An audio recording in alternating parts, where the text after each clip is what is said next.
பசங்க ரெண்டு எப்படி சந்தோஷமா ஜம்முன்னு கார்ல ராஜா மாதிரி போயிட்டு இருக்காங்க. அச்சச்சோ, பையன் டையே கட்டல. குட்டிமா இவ்வளவு கேர்லெஸ் வர பண்ணி. சாரிங்க, இனிமே பாத்துக்கிறேன். சரி சரி, அவன் ஸ்கூல்ல இருந்து ரிட்டர்ன் வந்ததும் அவங்ககிட்ட சாரி கேட்கணும், சரியா? அடடா, என்னம்மா படிக்கிறாங்க பத்தியா? நான் உங்க கை பார்க்கட்டுமா? உனக்கும் பார்க்க தெரியுமா?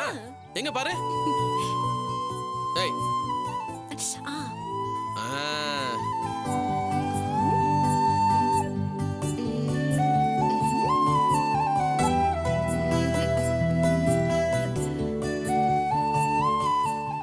சோம்பேறி ரேகை தெரியுதே. என்னது? ஆமாங்க, புதுசா அப்படி ஒரு ரேகை தெரியுதே. நீங்க டைம் பாஸ் பண்றதுக்காக ஒரு கிளி ஜோசியக்காரங்கிட்ட அப்ரெண்டிஸா வேலைக்கு செஞ்சிருக்கீங்க. அவன் சொன்ன பொய்யெல்லாம் நம்பி பொண்டாட்டிக்கிட்ட அளந்து விடுறீங்க. அடி பாவி, அப்ப நான் சொன்னதை நீ நம்பவே இல்லையா? ஹலோ குட்டிப்பா. குட்டிப்பாவா? ஆமா, குட்டிமாவோட ஹஸ்பண்ட் குட்டிப்பா தானே? செல்பே எடுக்கல. பரவாயில்ல, நீ கூப்பிட்டுக்கோ. இத பாருங்க, சும்மா ஆசைப்பட்டா மட்டும் எல்லாம் கிடைச்சிடாது. நீங்க சொன்னதெல்லாம் நடக்கணும்னா வேலைக்கு போகணும், சம்பாதிக்கணும், கஷ்டப்படணும். அப்பதாங்க எல்லாம் நடக்கும். சும்மா கனவு கண்ட மட்டும் எல்லாம் நடந்துராதுங்க. ஹலோ ஹலோ ஹலோ, உன் புருஷன் என்ன கற்பனையிலே கனவு கட்டணும்னு நினைச்சிட்டு இருக்கியா? நான் ஒன்னும் கையெல்லாம் பார்த்து சொல்லல. நிஜத்துல என்ன நடக்க போதோ அதை தான் நான் சொன்னேன். அது கண்டிப்பா நடக்கும். நிஜமாவா சொல்றீங்க? எப்படிங்க? ஆமா குட்டிமா, கண்டிப்பா நடக்கும். நான் சொல்றது உண்மை நிரூபிக்கிறேன். உன் கை கட்டு. மறுபடியும் ரேகை பார்க்க போறீங்களா? இது அது இல்ல, வேற. கை கட்டு. கண்ண முன்னமா? எப்படி கரெக்டா சொல்ற? அதான் இந்த டிவில படத்துல எல்லாம் காமிக்கறாங்களே. ஏதாவது கிஃப்டா? Wait and watch. இது என்னன்னு சொல்லு பாப்போம். எனக்கு இந்த ஜோசியெல்லாம் தெரியாதுங்க. கண்ணு தெரியும்ல? தெரியும். அப்ப என்னன்னு பார்த்து சொல்லு. எங்க இப்ப தெரியுதா? ஏதோ செக் மாதிரி தெரியுது. இது சாதாரண செக் இல்லமா, நம்ம வாழ்க்கையை மாத்தி அமைக்க போற ஒரு மந்திர கோல். அலாவுதீனின் அற்புத விளக்கு. சும்மா பில்டப் பண்ணாம விஷயத்துக்கு வாங்க. செக்குக்குள்ள என்ன அமௌண்ட் இருக்குன்னு பாரு, உனக்கே விஷயம் புரியும். 5 லட்சம் ரூபாய் போட்டிருக்குங்க. இவ்வளவு பெரிய அமௌண்ட் யார் கொடுத்தா உங்களுக்கு? அதான் சொல்றேன்ல, அந்த அலாவுதீன் பூதம் தான் எனக்கு கொடுத்துச்சு. இத பாருங்க, புரியுற மாதிரி பேசுங்க. திரும்ப யார்கிட்டயாவது பணம் வாங்கி பிரச்சனையாக போகுது. நீ நம்பவே மாட்டியா? அப்படி இல்லைங்க, இவ்வளவு பெரிய அமௌண்ட்டை பார்த்ததும் டென்ஷனா இருக்கு. சொல்லுங்க, யார்கிட்ட கடன் வாங்குனீங்களா? ஏன் இப்படி பிரச்சனை இழுத்துட்டு வந்துகிட்டே இருக்கீங்க? ஐயோ கடவுளே, நான் போய் பிரச்சனை தான் வரும் நீ முடிவு பண்ணிட்டியா? நடுவில் என்ன மீறி கொஞ்சம் ப்ராப்ளம் ஆயிடுச்சு. அதுக்காக நான் வில்லங்க பிடிச்சவன் போராடலாம் பிரச்சனை பண்ணிட்டு வரோம் நீயே முடிவு பண்ணிட்டா எப்படி? நான் அப்படி சொல்லலைங்க. ஏற்கனவே கடன் வாங்கி நிறைய கஷ்டப்பட்டுட்டு இருக்கோம். திரும்பவும் அப்படி ஏதாவது? துளசி, நான் யார்கிட்டயும் கடன் வாங்கல, வாங்கவும் மாட்டேன். சாரோட ஃப்ரெண்டு கேசவ பிரசன் ஒருத்தர் பார்த்துட்டு வரதா சொல்லியிருந்தேன்ல, அவர் பெங்களூர்ல புதுசா ஒரு ஸ்டாக் எக்ஸ்சேஞ்ச் ஆரம்பிக்கிறதா இருக்காரு. அதுக்கு ஒரு நல்ல எக்ஸ்பீரியன்ஸ் ஆல வேலைக்கு வேணும்னு கேட்டிருந்தாரு. சாரு என்ன பத்தி என்னோட திறமைகளை பத்தி அவர்கிட்ட எடுத்து சொல்லியிருக்கா. அவர் நீங்க எங்கேயும் போக கூடாது, என் கன்சர்ன்ல தான் ஒர்க் பண்ணணும்னு என்ன கம்பல் பண்ணி இந்த 5 lakhs அட்வான்ஸ் அமௌண்ட்டை செக் போட்டு கொடுத்துருக்காரு. இல்லைங்க, எனக்கு சந்தேகமா இருக்கு. துளசி, எது எதுக்கெல்லாம் சந்தேகம் பண்ணணும்னு ஒரு விவஸ்தை வேண்டாம். யாராவது பிசினஸ் பண்றோம் அப்படியே 5 லட்சம் ரூபாய் தூக்கி கொடுத்துருவாங்களா? நீங்க இன்னும் டியூட்டில ஜாயின் பண்ணவே இல்ல, அதுக்குள்ள 5 lakhs அட்வான்ஸ் கொடுத்தா எப்படி? அவரு சென்னையில புதுசா ஆரம்பிக்க போற பிரான்ச்சை பாத்துக்கிறதுக்கு எனக்கு ஃபுல் அண்ட் ஃபுல் பவர் கொடுத்துருக்காரு. அதுக்கான அட்வான்ஸ் அமௌண்ட் தான் இது. எனக்கு ஒன்றும் சும்மா தூக்கி கொடுக்கல. நான் வேலைக்கு சேர்ந்த அப்புறம் அதை கொஞ்சம் கொஞ்சமா கட்டி ஆகணும். சரிங்க, கிட்டத்தட்ட இதுவும் கடன் தானே, ஏன் வாங்குனீங்க? அப்ப போய் கொடுத்தது மட்டும் என்னவா? அப்ப மட்டும் சும்மா தானே இருந்தா? அவர் உங்க அண்ணன். இவர் என் ஃப்ரெண்டுமா? என்ன பேசுறீங்க நீங்க? அண்ணன் கொடுக்கறதுக்கும் ஃப்ரெண்டோட ஃப்ரெண்ட் கொடுக்கறதுக்கும் வித்தியாசம் இல்லையா? இருக்கு, நிறைய இருக்கு. எவ்வளவு லாபம் வரும்னு கணக்கு பண்ணி என் அண்ணனுக்கு பணம் கொடுத்தாரு. ஆனா இவரு என் திறமையை நம்பி பணம் கொடுத்துருக்காரு. இப்ப நீயே சொல்லு, நான் யார்கிட்ட பணம் வாங்கினது கரெக்ட்னு? என்ன பொறுத்த வரைக்கும் யார் என்ன மதிக்கிறாங்களோ அவங்க கிட்ட நான் சின்சியரா வேலை பார்க்கலாம்னு முடிவு பண்ணிட்டேன். கேசவ பிரசாத் என்னோட திறமையை மதிக்கிறாரு. அவர்கிட்ட நான் வேலை பார்க்கலாம்னு முடிவு பண்ணிட்டேன். சென்னையில பிரான்ச் ஆரம்பிக்கிறதுக்கு முன்னாடி நான் பெங்களூர் கொஞ்ச நாள் போயிருக்க வேண்டியிருக்கும். எப்படிங்க நீங்க பாட்டுக்கு பெங்களூர் போயிட்டீங்கன்னா நான் எப்படி தனியா இங்க? எனக்கும் கஷ்டமா தான் இருக்கு துளசி. என்ன பண்றது, நம்ம கஷ்டம்லாம் தீரணும்னா இதெல்லாம் கொஞ்சம் பொறுத்துட்டு தான் ஆகணும். கொஞ்சம் ப்ராக்டிக்கலா யோசிச்சு பாரு குட்டிமா. அமெரிக்கா, சிங்கப்பூர், லண்டன் எவ்வளோ பேர் அவங்க ஒய்ஃப் விட்டு அவங்க போய் வேலை பார்க்குறாங்க. அதை நினச்சி நம்ம மனசை தேத்திக்க வேண்டியது தான். நான் பெங்களூர் போனால் கண்டிப்பாக நான் மிஸ் பண்ணுவேன் தான். ஆனால் நீ அடிக்கடி என்கிட்ட சொல்லுவியே, சிலதை விட்டு கொடுத்தாதான் சிலதை வாங்க முடியும்னு. இது அப்படி எடுத்துக்க வேண்டியது தான். உங்களை பிரிஞ்சிருக்கிறத நினைச்சாதான் ரொம்ப கஷ்டமா இருக்குங்க. தோ பாரு குட்டிமா, நான் பெங்களூர்ல கொஞ்ச நாள் தான் இருக்க போறேன். சென்னையில பிரான்ச் ஆரம்பிச்சதும் நான் இங்கே தான் இருக்க போறேன். நீ அப்படியே நான் மிஸ் பண்ணனா ஒரே ஒரு ஃபோன் பண்ணு, நேரா பஸ் பிடிச்சி வந்துடுறேன். 7 hours இங்கே இருப்பேன். சொன்னா கேளு குட்டிமா, ஃபீல் பண்ணாத, கொஞ்ச நாள் எல்லாம் சரியாயிடும். இல்லைங்க, நீங்க இங்கே வேலை செஞ்சாதான் எனக்கு சந்தோஷமா இருக்கும். இங்க என்ன? எங்க? புவி மாமா கடையில. நீ புரிஞ்சுதான் பேசுறியா? அவங்க வேணாவா வேணானா போன்னுவாங்க. நீ நடுவில் நான் மாட்டி முடிக்கணுமா? நான் எவ்வளவு அவமானப்பட்டாலும் பரவாயில்ல, நான் இங்கே உங்க கூட இருக்கணும் நீ முடிவு பண்ணிட்டல. என்ன சொல்றீங்க? புருஷனை அவமானப்படுத்தணும்னு எந்த பொண்ணாவது நினைப்பாளா? உங்களை பிரிஞ்சிருக்க முடியாதுங்கிற வேதனையில தான் சொன்னேன். என்ன போய் இப்படி? சாரி குட்டிமா, நான் உன்னை ஹர்ட் பண்ணுறதுக்காக இதெல்லாம் சொல்ல. என்னால் பூவிக்கிட்டலாம் வேலை செய்ய முடியாது. மளிகை கடையை பற்றிலாம் எனக்கு ஒன்றுமே தெரியாது. அங்கே இருந்தால் பெருசாக டெவலப் ஆக முடியாது. அதை விட எனக்கு ஷேர் மார்க்கெட்டில் நல்ல எக்ஸ்பீரியன்ஸ் இருக்கு. அதுக்கான நல்ல ஆப்பர்ச்சுனிட்டி கிடைச்சிருக்கு. அதை யூஸ் பண்ணிக்கலாம்னு சொல்கிறேன். மாமா தான் 2-3 நாள்ல பதில் சொல்றேன்னு சொல்லிருக்காருல்ல. ஐயோ, அவங்க வேலை கொடுப்பா, நான் எத்தனை தான் வெயிட் பண்ணிட்டு இருக்க முடியும்? இது பார், பூவி ஒரு விதத்தில் வேலை கொடுக்காத நல்ல விஷயமா தான் இருக்கு. அதை விட ஒரு பெட்டர் ஆப்பர்ச்சுனிட்டி கிடைச்சிருக்கு. இதை நான் யூஸ் பண்ணிட்டேன்னு வச்சுக்கோ, நல்லா டெவலப் ஆகி சீக்கிரமாக செட்டில் ஆகிடலாம். பணத்துக்காக நான் எவ்வளோ கஷ்டப்பட்டுட்டேன். இனிமேல் பணத்துக்காக எவன் முன்னாடி நான் அவமானப்பட்டு நிற்க போகிறது இல்லை. எனக்கு ஒரு சூப்பரான சான்ஸ் கிடைச்சிருக்கு. இதை நான் கண்டிப்பாக யூஸ் பண்ணி ஆகணும். இது மட்டும் நான் மிஸ் பண்ணிட்டேன், என்னோட ஒரு முட்டாள் இந்த உலகத்திலே இருக்க முடியாது. அப்போ பெங்களூர் போறதா முடிவு பண்ணிட்டீங்களா? சாரி துளசி, தப்பா நினைக்காத. உனக்கு பிடிக்கலான்னு நான் போகிறதா தான் இருக்கேன். இது கூட ஒரு நல்லதுக்காக தான். உங்க இஷ்டம் போல செய்யுங்க துளசி. நீ ஒன்றும் மத்தவங்க மாதிரி உங்க திறமையை நான் சந்தேகப்படலைங்க. உங்களுக்கு பிடிச்ச வேலைனா நிச்சயமா உங்களால சாதிக்க முடியும். எனக்கு அந்த நம்பிக்கை இருக்கு.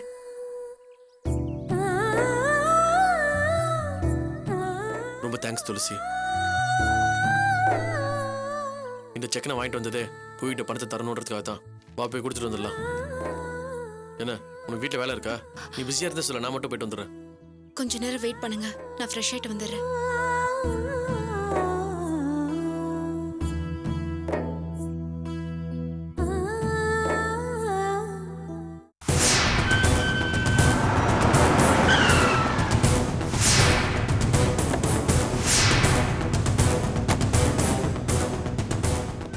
தம்பி வாங்க தம்பி, நல்ல நேரத்தில் வந்தீங்க. அம்மா ரொம்ப கோவமா இருக்காங்க தம்பி. என்னாச்சு? என்னன்னு தெரியல தம்பி. ஆஸ்பத்திரியிலிருந்து வரும்போது ஆவேசமா வந்தாங்க. எங்களெல்லாம் காரணம் இல்லாம கண்டபடி திட்டினாங்க தம்பி. அப்புறம் ரூம்குள்ள போய் கதவை சாத்திட்டு சாமான்கள் எல்லாம் போட்டு உடைக்கிற சத்தம் தான் கேட்டுச்சு. ஆமா தம்பி, அம்மா கிட்ட நெருங்கிறதுக்கு எங்களுக்கு பயமா போச்சு. அதனால தான் உங்களுக்கு ஃபோன் பண்ணி வர சொன்னேன். சரி நீங்க போங்க, நான் பாத்துக்கிறேன். மம்மி, என்னாச்சு மம்மி? ஏன் இப்படி பண்றீங்க? என்னாச்சு உங்களுக்கு? அங்க அப்பா ஹாஸ்பிடல்ல செத்து பொழைச்சிட்டு இருக்காரு. பக்கத்துல இருந்து பார்க்க விட்டு நீங்க வீட்டை லாஸ் பண்ணி வச்சிருக்கீங்க. என்னாச்சு மம்மி? ஏன் இப்படி பண்றீங்க? டேய் விடுடா, பேசாதடா. அத உங்க அப்பா பாத்துக்கிறதுக்கு ஒருத்தருக்கு ஃபோன் பண்ணி வர சொல்லிருக்கேல. போடா, போய் அவளே பாத்து சொல்லு, போ. ஓஹோ, அதான் உங்க பிரச்சனையா? மம்மி நீங்க கோபப்படுறதெல்லாம் நியாயமே இல்ல. அவங்க அப்பாவோட சேர்ந்து வாழதான் விடல. இந்த கிரிட்டிக்கல் சிச்சுவேஷன்ல அவங்க பாக்குறத கூட சகிச்சுக்க முடியல. அப்படி மனைவிங்கிற பொருள் அவங்களுக்கு அந்த ரைட்ஸ் இருக்கு. ஆரஞ்சு பல்ல உடைச்சனா ராஸ்கல். யார்கிட்ட ரைட்ஸ் பத்தி பேசுற? நான் உன் அம்மாடா. இன்னி வரைக்கும் உங்க அப்பாவோட பொண்டாட்டியா நான் மட்டும் தான் வாழ்ந்திருக்கேன். முட்டாத்தனமா பேசிய மூட கிடைக்காத இடியட். சும்மா கோவப்பட்டு வார்த்தை விடாதீங்க. என்ன கேட்டா உங்களை விட அவங்களுக்கு தான் உரிமை அதிகம். அப்பாவோட ப்ராப்பர்ட்டிஸ் எல்லாம் அவங்களுக்கு தான் சொந்தம். ஆனா நீங்க சொத்துல ஒரு பைசா கூட தர முடியாதுன்றீங்க. சாரி மம்மி, நீங்க பண்றது ரொம்ப அநியாயம். அட பாவி, நீ மாட இப்படி பேசுற? சும்மா கத்தாதீங்க. அவங்கள வரக்கூடாதுன்னு சொல்றதுக்கு நமக்கு என்ன ரைட்ஸ் இருக்கு? பாவம் மம்மி, அவங்க ஏன் இப்படி இறக்கமே இல்லாம நடந்துக்கிறீங்க? ஆமாடா, நான் இறக்கமே இல்லாதவதான், கல் நெஞ்சக்காரிதான். உனக்கு ரொம்ப நல்ல மனசு பாரு. நான் யாரை எதிரி நினைக்கிறேனோ அவளே கூட்டிட்டு வந்து என்ன அசிங்கப்படுத்துறீங்க. நீ எல்லாம் ஒரு புள்ளையாடா. உங்களை அசிங்கப்படுத்துறதுக்காக நான் இதை செய்யல. நீங்க பண்ண துரோகத்துக்கு பிராயசித்தமா தான் இதெல்லாம் பண்ணிட்டு இருக்கேன். துரோகம் நான் பண்ணலடா. இப்ப நீ தான் எனக்கு துரோகம் பண்ணிட்டு இருக்க. பெத்த விட உனக்கு அவதான் முக்கியமா போயிட்டாளா? அம்மா என்ன நீ நம்ப மாட்ட? உன்னையும் என்னையும் நடுத்தர நிக்க வைக்கணும் துடிச்சிட்டு இருக்கா பாரு, அவளை போய் நம்ப. முட்டாள். நான் மட்டும் இல்ல, இந்நேரம் உன்னையும் அப்பாவையும் பிரிச்சு உன்னை அனாதை ஆக்கிருப்பாடா. நீங்க மட்டும் இல்ல, நீங்களும் அதான் பண்ணிட்டு இருக்கீங்க. உங்களால அவங்களோட பையன் இப்ப அனாதை நிக்கிறான். சொல்லவே வெக்கமா இருக்கு. எனக்கு ஒரு வாழ்க்கையே வேணாம். அப்ப ஏன்டா இன்னும் இங்க இருக்க? என்ன விஷம் வச்சு கொன்னுட்டு நீ எங்கயாவது போய் தொலை. போய் தொலை. உன்னோட எதிர்காலம் நல்லா இருக்கணும்டா, அவளோட நான் போராடிட்டு இருக்கேன். அதை தெரிஞ்சுக்காம ஏன்டா இப்படி பேசுற? ஏன்டா பிரபா, என் மேல என்னடா தப்பு இருக்கு? நான் என்னடா தப்பு பண்ணிட்டேன்? ப்ளீஸ்டா, தயவு செஞ்சு என்ன வெறுக்காதடா. எனக்கு நீதான்டா முக்கியம். சும்மா டிராமா போட்டு நடிக்காதீங்க. பெத்த பொண்ணைய நடு ரோட்ல விட்டுட்டு வந்தவங்க தானே நீங்க. என்னையும் தூக்கி எறியறதுக்கு எவ்வளவு நேரம் ஆகும்? பாவி சரிடே. எப்படிடா உனக்கு இப்படி எல்லாம் பேச தோணுச்சு? இப்படி எல்லாம் பேசுறதுக்கு என்ன விஷம் வச்ச கொன்னுடா. கொன்னுடு.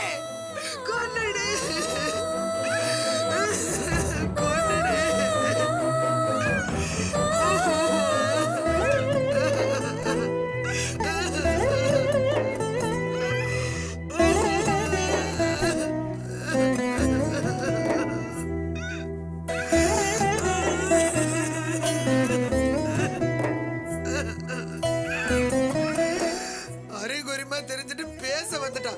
என்ன பத்தி என்னடா தெரியும் உனக்கு? ஆமா, நான் கல்யாணம் ஆனவதான். நான்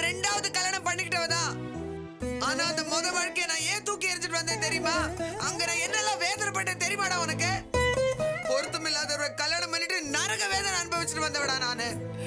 அது தெரியாம ஏன்டா இப்படி என்ன நோக்கடிக்கிற? ஏன்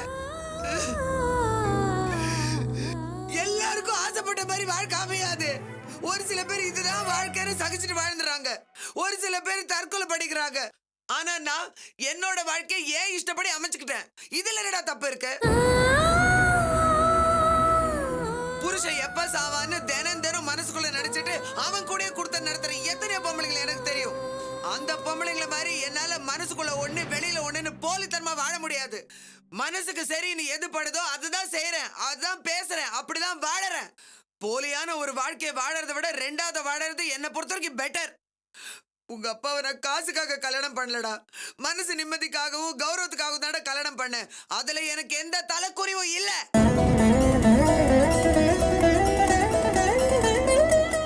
நீ நினைக்கிற மாதிரி நாங்க ஒண்ணும் தப்பான வாழ்க்கை வாழல. இந்த நிமிஷம் வரைக்கும் உங்க அப்பாவும் நானும் ஒருத்தர் மேல உசிரையே வச்சிருக்கோம்.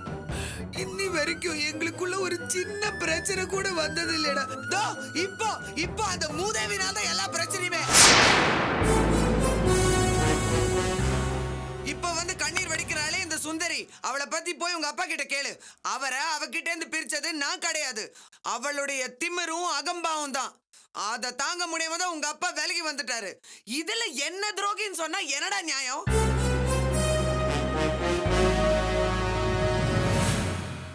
ரெண்டு பேருக்குமே பிடிக்காத வாழ்க்கை அமைஞ்சிடுச்சு. அதுக்காக அதையே நினைச்சு வருத்தப்பட சொல்றியா? அதை தூக்கி எறிஞ்சிட்டு எங்களுக்கு பிடிச்ச மாதிரி வாழ்க்கை அமைச்சுக்கிட்டோம். இதுல வருத்தப்படவோ அவமானப்படவோ ஒன்னும் இல்ல.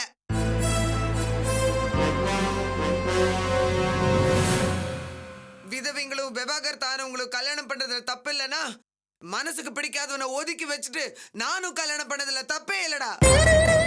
என்ன பொறுத்த வரைக்கும் என் மொத புருஷன் எப்பவோ செத்துட்டான். தாலி அறுத்துட்டு தலை முழுகினதுக்கு அப்புறம் தான் உங்க அப்பாவை நான் கல்யாணம் பண்ணினேன். எனக்கு இதுதான் என்னோட நிஜ கல்யாணம்.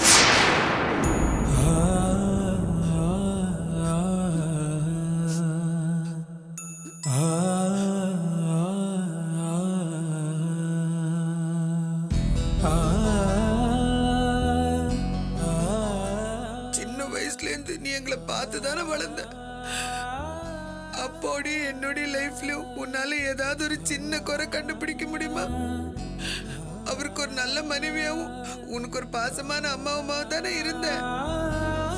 மனசார கூட நான் உங்க ரெண்டு பேருக்கும் துரோகம் நினைச்சது இல்லையடா. இன்னைக்கு சொசைட்டில நம்ம குடும்பத்துக்கு அவ்வளவு கௌரவம் மரியாதையும் இருக்குன்னா அதுக்கு காரணம் நானும் உங்க அப்பாவும் வாழ்ந்த வாழ்க்கை தான்டா. உன்னையும் ஒரு கௌரவமா ஒழுக்கமா பெருமைப்படுற பையனா தானே நான் வளர்த்திருக்கேன். அதை நினைச்சு பெருமைப்படாம எங்களை அசிங்கமா பேசுறேடா. யாரா அந்த சுந்தரி? யாரு? அவளுக்கும் உனக்கும் என்ன சம்பந்தம்? அவளுக்காக உங்க அம்மாவையே வெறுத்துட்டியடா. என் பொண்ண பாக்குறது கூட நான் உனக்கு செய்யற துரோகம் நினைக்கிறேன்டா. அத புரிஞ்சுக்காம என்ன போய்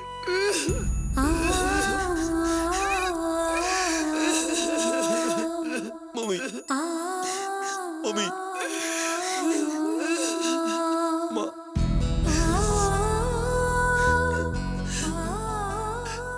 என்னோட எதிர்காலமே நீதான் நம்பிட்டு இருக்கேன்டா.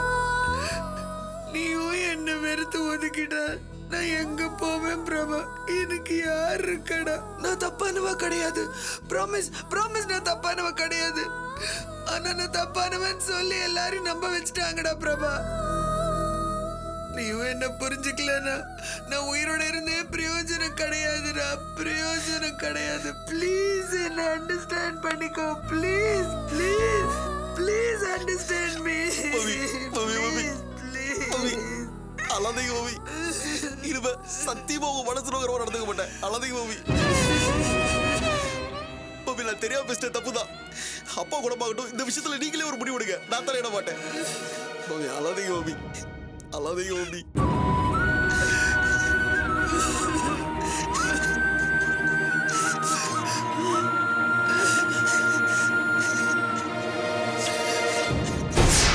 டேய் என்னடா சொல்ற?